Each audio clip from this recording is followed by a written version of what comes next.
Hello everyone, how are you all doing? I hope you all had a good start to 2022. Lucky me today received a wonderful New Year gift in the mail. An especially kind subscriber sent me a box full of paints to try, so I'm probably going to be spending the next few weeks swatching them all out. And today we're going to start by swatching M. Graham. So first up we have Azo Yellow, which is PY151.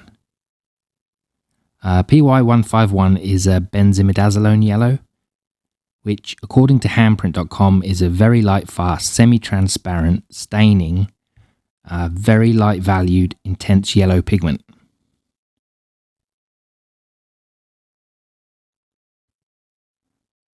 Looks like a beautiful clean yellow to me. I really like this one.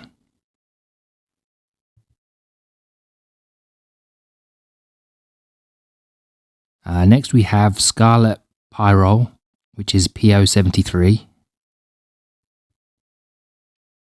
PO73 is Pyrrole Orange, which is a light fast, semi-transparent, heavily staining, moderately dark valued, very intense red-orange pigment.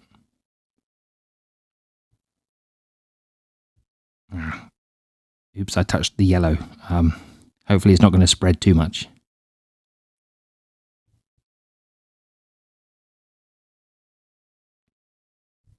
Okay, next we have Naphthol Red, which is PR112. According to handprint, it's a light fast, transparent, heavily staining, moderately dark valued, very intense orange-red pigment.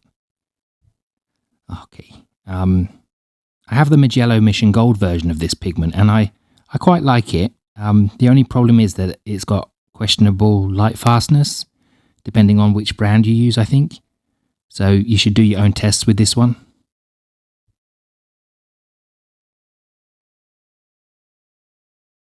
Next is Quinacridone Red, PR209. PR209 is light fast, transparent, staining, moderately dark valued, very intense red pigment. Yeah, this looks like a really nice red to me. I like how it disperses across the paper too. I'm not usually a huge fan of most reds, but yeah, this pigment seems pretty good.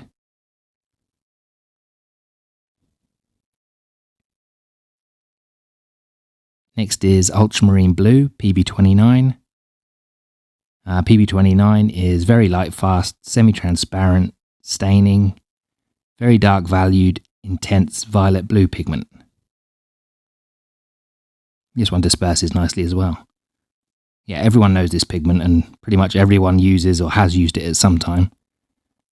Most brands that I've tried have good ultramarines, but yeah, I think this M. Graham might be one of the nicest I've tried.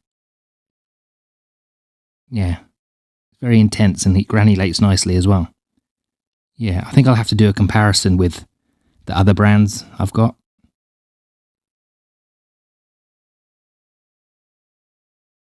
Next up, we have Cobalt Teal, PB28. So PB28 is a cobalt blue, which is very light fast, semi-transparent, moderately staining, dark valued, and moderately intense pigment. I didn't realize that Cobalt Teal was made from PB28. For some reason, I always thought it was PB36 or something. It really is a lovely color though.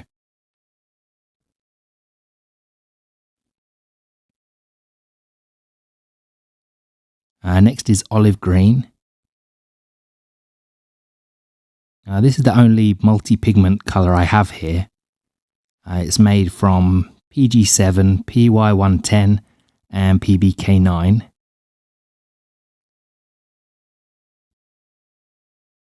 It's strange looking olive green to me.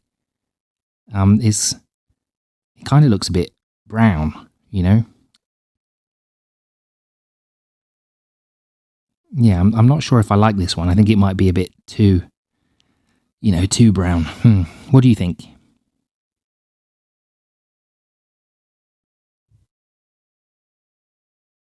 Next is Azo Green, PY129. PY129 is a light fast, semi-transparent, staining, mid-valued, moderately dull yellow to yellow-green pigment. I already have the Van Gogh version of this pigment. Yeah, I'm not sure how much I like it. It's this one might be a bit darker than the Van Gogh. Yeah, I really don't like the look of this colour on its own, but it really does mix very nice greens. So yeah, I'm in two minds about having it in a palette or not. Okay, and finally we have Burnt Sienna, which is PBR7.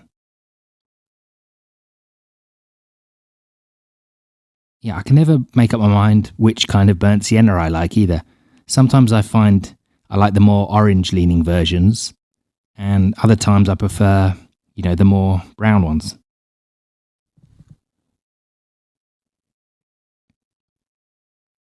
Yeah, this one seems to be kind of right in the middle, not too orange, not too brown. I don't think I like it quite as much as my Holbein one, but yeah, it's still pretty good.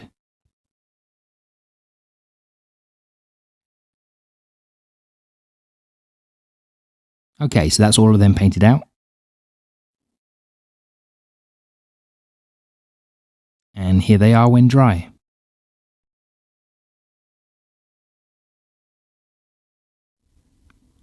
M. Graham is a brand I've wanted to try for quite a while. I've heard so many good things about them, and really very few complaints.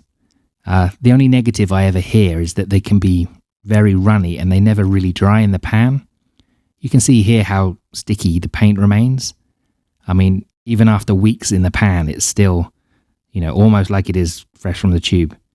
This is due to the use of the honey in their formulation. There's other brands that use honey, of course. Sennelier is the first that springs to mind, but I think M. Graham seems to be the most extreme when it comes to the paint staying wet and runny. I guess that can be seen as both a positive and a negative. Personally, I quite like the idea that my paints would always be moist and ready to go, especially for like a home studio palette. I'd love it to stay wet and like it's fresh from the tube. But I can imagine it would make quite a mess having them in a travel or a plein air palette.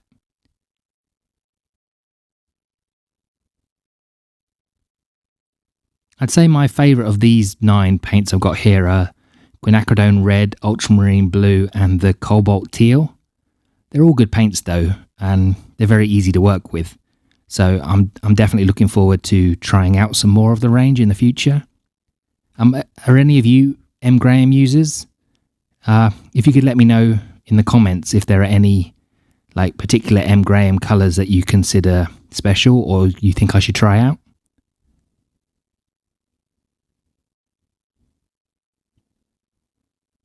And thank you all very much for watching, and an especially big thank you to the subscriber who sent me all these paints to try. Your support is really, really much appreciated, so yeah, big thank you. And I'll speak to you all in the next video. Bye bye.